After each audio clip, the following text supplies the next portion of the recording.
Coming up in today's episode, mega cap tech sells off. What does the insurrection attempt in Russia mean for investors? Goldman Sachs downgrades Tesla, sending the stock down 6%. Carnival Cruises stock falls 10% after releasing earnings. And our special offer to get all 20 of our custom TradingView indicators.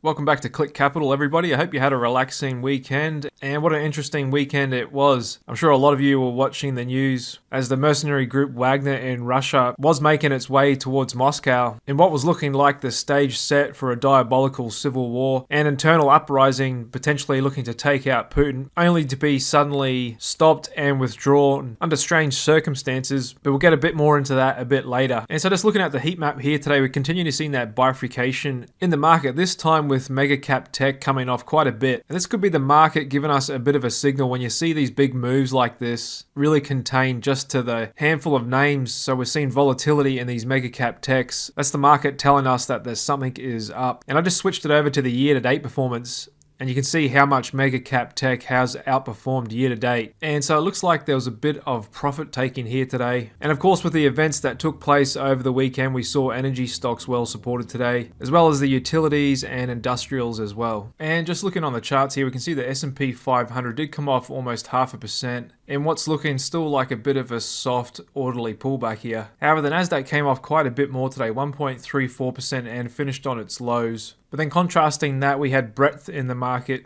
hold up a bit better, and we can see that in the equal weight S&P 500 up 0.61%, and mid-caps were the winner today, up 0.85%. And if any of you guys are interested at getting my custom indicators, which you can see here on the chart, I've been a premium member on TradingView for 9 years. And in that time, I've developed 20 custom indicators that I use to run all my portfolios and help me better understand and analyze the markets. And I haven't used any basic free indicators for a couple of years now. And I've just added 7 new indicators to my website over the weekend for sale, and they are Momentum Scalper, which is primarily designed for day traders. You can set up real-time alerts to get sounds whenever a stock or any other asset you're interested in is moving really quickly with a lot of momentum. And other new ones I've added are the Dynamic Swing Index, the DSI, the SP500 Oscillator, the Buy the Dip System, Options IV Fair Value, Sector Trends Table, and Wave Flow. And to let you know, for this week only, I'm running a special offer where you can get lifetime access to all 20 of my custom indicators on TradingView and save $200. That's 50% off the normal price of $397. For the next 6 days only, you can get all 20 of them for $197. All you need is a free account at tradingview.com, the #1 charting platform online, and then just come to our website, clickcapital.io/deal. I'll put the link in the description of this video. And like I said, for this week only, you can get all of these indicators for $197 one-time fee. There's no ongoing costs, no subscriptions, no other upsells or anything like that. And you just come to this deal page, enter in your email address, your TradingView username, and check out with this form here, and then give us a few hours and we'll give your TradingView account access to all of these indicators, and you'll have them for life to use. And I promise you, these are indicators you will have never seen before. Some of them are first on TradingView, like our stock fair value, which works on over 30,000 stocks around the world to give you a fair value of what the company's worth, and it looks at a lot of fundamental data, analyst future earnings estimates, and many other things. And so these are truly unique indicators. They're not just some knockoffs off the basic free indicators that are included in every charting platform. And like I said, I created these indicators to use myself to run my own portfolios.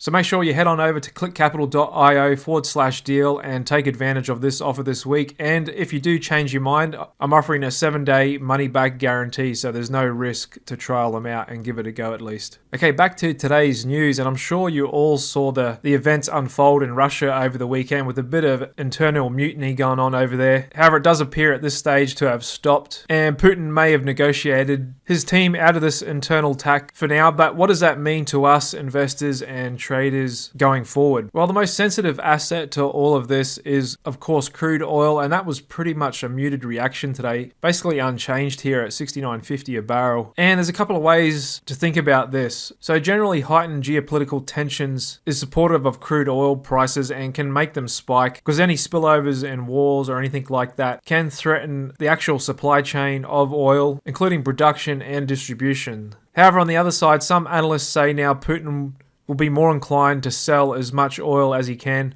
likely at a cheap price, to bring in as much money as quickly as he can to pay off as many of his supporters and others to continue to hold on to his internal alliance. And this is something Russia's already been doing for a little while now, against the wishes of OPEC and largely the Saudis, who want oil back at $80 a barrel, and Russia keeps on selling it cheaply, especially to China, who is more than happy to continue supporting Russia so they can secure cheap energy supplies to continue giving themselves an advantage over the West there. The other asset I was looking for a reaction when the markets opened was gold, which just like crude was pretty muted reaction, not much going on. Didn't see any real flight to safety or any strong bids in the precious metals market. We did see volatility tick up a little bit here today with the VIX up 6%, but still really low at a 14.2 handle. And also just looking at treasuries, they're basically flat today, so no flight to safety there. And the dollar as well, basically flat as well. So far we didn't see much price action moves from these events. Looks like a bit of a non-event so far. Of course, this could just be the first episode and many more to come. However, it could still be a few months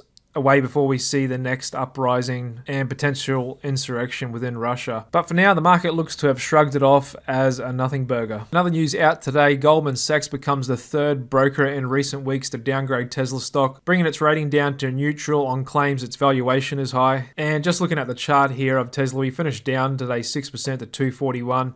We were due a pullback as we got super overbought up here. Our own DSI got to a huge 25 level. We also have a bit of bearish seasonality over the next 2 weeks.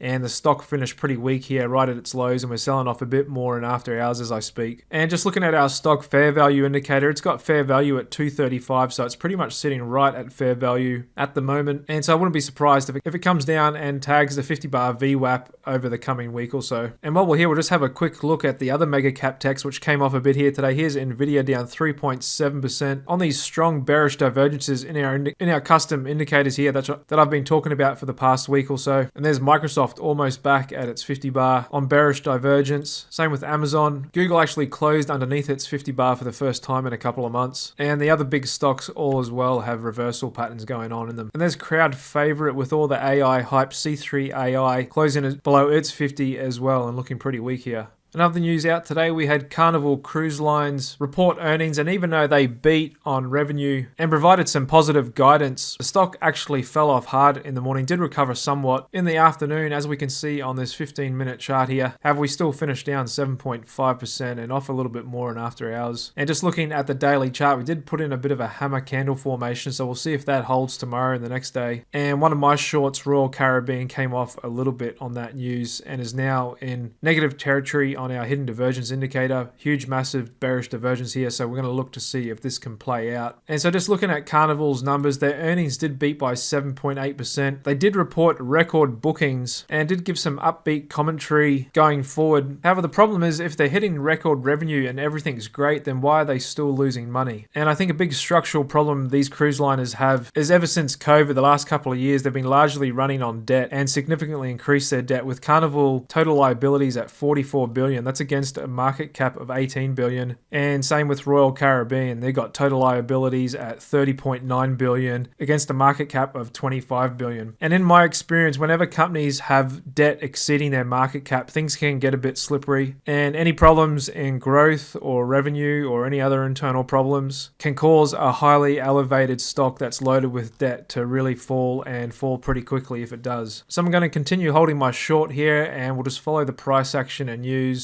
And Royal Caribbean still 38 days away from reporting its earnings, so we'll see what happens until then. Not much out in economic data today. We do have durable goods tomorrow and new home sales. Then later on in the week, we've got Jay Powell with a speech, and then we've got the weekly jobless claims going into Friday's core PCE data and personal income spending, which we'll be looking at. Then on Monday week, we'll be looking at those PMIs. Fed Fund futures still assigning a 3/4 chance the Fed's going to hike on July 26. The market's been pulling back for a week and accelerated a little bit today in tech, but it's nowhere near feeling fearful just yet. Fear and greed index still elevated at 72. Quiet day in the options market, 32 million contracts traded, still 57% of them calls. And dark pool traders still holding up there with the DIX at 50%. Corporate insiders continue pulling back their activity, both buying and selling, but sales still more than double purchases. And international stock indices look to be trying to find their foot in here, with the TSX putting in a bit of a bullish engulfing and the FTSE on a hammer and a few other supportive candle formations in the other indices. Got the volatility risk premium breaking out a little bit here today, and that's the difference between the VIX and the realized volatility index, and the skew moving back up to 140. A little bit of support and breadth with 61% of stocks above the 20-day average. And once again, we see the amount of NASDAQ stocks making new lows outnumbering the amount of stocks making new highs, 55 to 37. There's a look at the growth sectors versus defensive sectors waning a little bit. Same with growth stocks versus value stocks, bit of a bearish divergence. And there's the Russell versus the SPY, trying to find support around this area. Commodities versus stocks as well, trying to find support after being beaten down these last few months. Same with international developed stocks, after underperforming against American stocks, trying to find support down here. Government bond yields just calling up a bit. High yield bonds still trading pretty weak underneath the 50. And it looks like the weekend crowd couldn't push Bitcoin above 31,000 and hold there. It is looking a bit technically overbought here as we're above our buy sell band. The DSI has gone above the overbought level and turning back down. The hidden divergence is negative. However, I'm not sure if I would short it here, just because we do have that strong fundamental news of BlackRock partnering with Coinbase to launch the first spot Bitcoin ETF into the market. So that is a bit structurally supportive of the price of Bitcoin. So even though we're a bit technically overbought here in the short term, I probably wouldn't take a short here, as I think it may just have a shallow pullback and then could pop up again and take out this 31,000. And we do have a bit of bullish seasonality coming in over the next 10 bars. And just looking at the stock sectors here today, we've got the AI bots ETF just closing underneath it. It's 50 for the first time in a couple of months. Semi's still a bit above, but on bearish divergence. Same with the tech sector fund. Price action in home builders is still strong, finding new year-to-date highs. And because there isn't much inventory for sale on the market, because most people have rates locked in well under the current mortgage rates, they don't want to sell and go into a higher rate. So that's given a bit of a tailwind to the home builders and creating new inventory out there for sale. And there's energy, one of the winning sectors today, with a bit of a bullish candlestick, and oil and gas as well. Strong move up in the REITs as the winning sector today, and the defensive guys hang on a bit with utilities up almost 1%.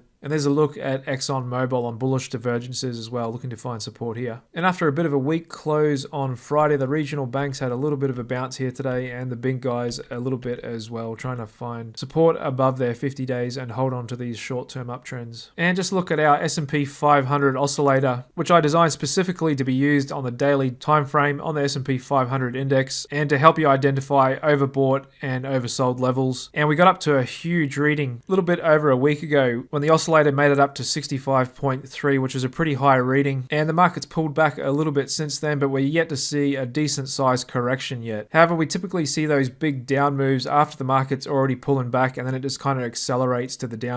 So we're well overdue a 2-3% down day, which we could very well get this week. And as it stands, I'm still 30% net short, and I look set to stay that way until we get that really good correction and pullback and the indices go into oversold levels. And that's all I got for you this Monday to start the week off. And just as a reminder, for the next 6 days only, head on over to clickcapital.io/deal, and you can get lifetime access to all 20 of my custom TradingView indicators for just a one-time fee of $197. Then next week, the price will be back to 397 going forward. So make sure you take advantage of that one. And I'll see you guys again tomorrow afternoon. Cheers.